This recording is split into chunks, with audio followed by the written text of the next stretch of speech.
Muchas gracias, Hansel, por ese interesante reportaje. Bueno, ayer inició Centroamérica Cuenta, este esfuerzo literario que pretende unir las voces de muchos escritores y de la literatura como tal, regional y también mundial. Me encuentro con representantes de Centroamérica Cuenta, Ulises Juárez, quien es su director ejecutivo, también un invitado especial que tendrá este encuentro, Luis Eduardo Aute, cantautor y también poeta español que nos acompaña el día de hoy, y Ulises Huete, gran amigo de la Casa de Sol a Sol, quien es coordinador de prensa y también estará participando en Centroamérica Cuenta. Antes de iniciar la entrevista, quiero presentarles un reportaje de uno de los invitados especiales de Centroamérica Cuenta, José Ovejero, quien es ganador del premio Alfaguara, estará participando también en este encuentro, y nuestro amigo Mario Rueda de Notivoz tuvo la oportunidad de conversar con él sobre temas como la libertad de expresión, que también tienen que ver con este encuentro. Veamos.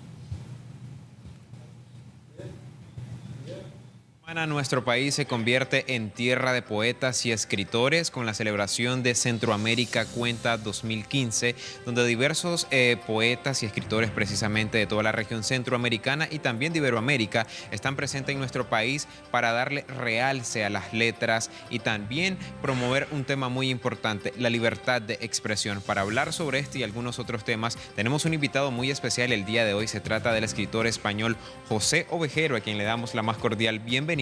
Con él estaremos hablando acerca de unas actividades que tiene programada en nuestro país para estudiantes de comunicación social. Bienvenido, don José. Muchas gracias. Nos contaban que dentro de su agenda usted tiene una reunión o una charla con estudiantes de comunicación social donde precisamente el tema que va a estar abordando es la libertad de expresión en estos tiempos. Cuéntanos un poco acerca de esta actividad, ¿cuál es qué es lo que usted piensa transmitirle a los jóvenes sobre este tema? Sí, tengo una conferencia mañana por la mañana a las 9, creo que es, en la Universidad Centroamericana, cuyo tema o el título es Pensar para escribir, perdón, justo al revés, escribir para pensar, pensar para ser libres.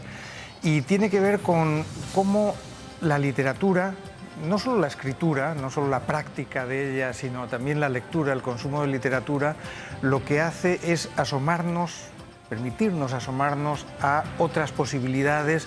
No se trata únicamente de la libertad de expresión, también, porque creo que una de las funciones de la literatura es mostrar la complejidad de la realidad y mostrar que cualquier explicación simplista es errónea, que el mundo es complejo y que por tanto la única manera de acercarse a él es de una manera abierta, con curiosidad, sin ese rechazo inicial que produce a menudo todo lo ajeno. Entonces, eso, respetar al otro, respetar la conciencia, la libre conciencia de los demás, etcétera. Eso es una parte únicamente. Ahora, usted nos mencionaba, por ejemplo, de que usted ha estado dando seguimiento al contexto de Nicaragua, a cómo está el tema de la comunicación, a cómo está el tema de la libertad de expresión. Vemos que este año el Centroamérica Cuenta está dedicado también como un homenaje a Charlie Hebdo, que se convirtió en una bandera a inicios de años por este tema del radicalismo que existe. Pero ahora cuéntenos cuál es su cosmovisión que usted tiene sobre la libertad de prensa, por ejemplo, en países como Nicaragua, que forma parte de ese grupo de países de Latinoamérica con tendencia izquierdista, pero que está teniendo algunos problemas con el tema de la libertad de información. Sí, yo creo que la libertad de expresión es una de esas libertades que siempre se alaban y que en ningún país se cumplen, y que los gobiernos alaban, pero que si pueden reducirla, la reducen. Entonces, el problema no es solo latinoamericano, existe también en Europa. Yo no diría que en España hay absoluta libertad de expresión, hay un montón de cortapisas, hay un montón de presiones, es decir, allí no vas a la cárcel por decir algo normalmente, pero los periodistas están sometidos a presiones. No recuerdo qué director de periódico dijo: en mi país la prensa es libre, los periodistas no lo son, ¿no? Pues eso sucede en muchos lugares.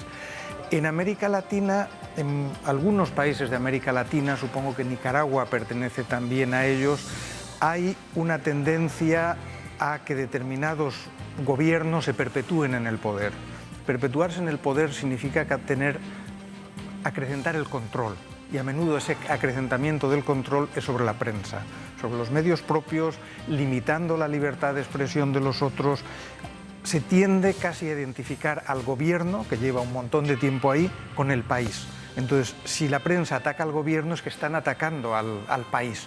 que es siempre una combinación peligrosa, cuando un gobierno se cree que es el país. Ahora, a propósito de que usted tiene esta charla con jóvenes estudiantes de comunicación social, ahora el dilema que se tiene como profesional de la comunicación, como periodista, como investigador, es si realmente hacer la labor que nos manda nuestra profesión o simplemente apegarnos a la línea editorial o intereses de un gobierno o un grupo económico. Sin embargo, ahora existe algo mágico, que no es tan mágico, sino que ahora es de acceso público, como se llama en redes sociales. ¿Cuál cree usted que es ahora entonces la nueva ventana o la nueva pluma que deben utilizar los comunicadores para denunciar cualquier tipo de atropellos o hacer periodismo verdadero?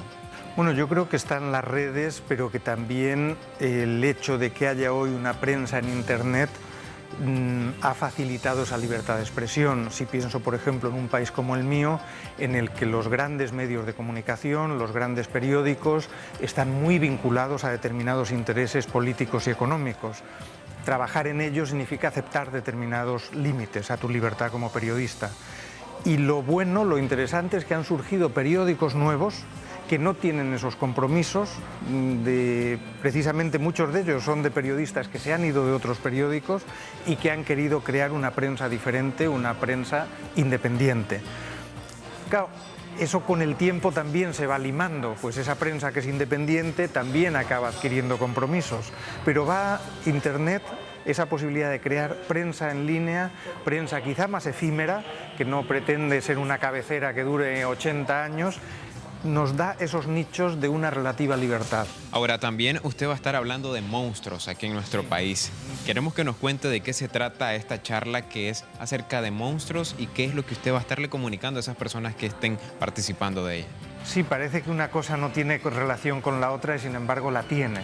Lo que voy a hacer es dirigir un taller de escritura creativa alrededor del tema del monstruo, porque el monstruo es ese individuo que, vamos, hay muchos tipos, pero lo que aunan es que es algo que rechazamos y que sin embargo nos fascina.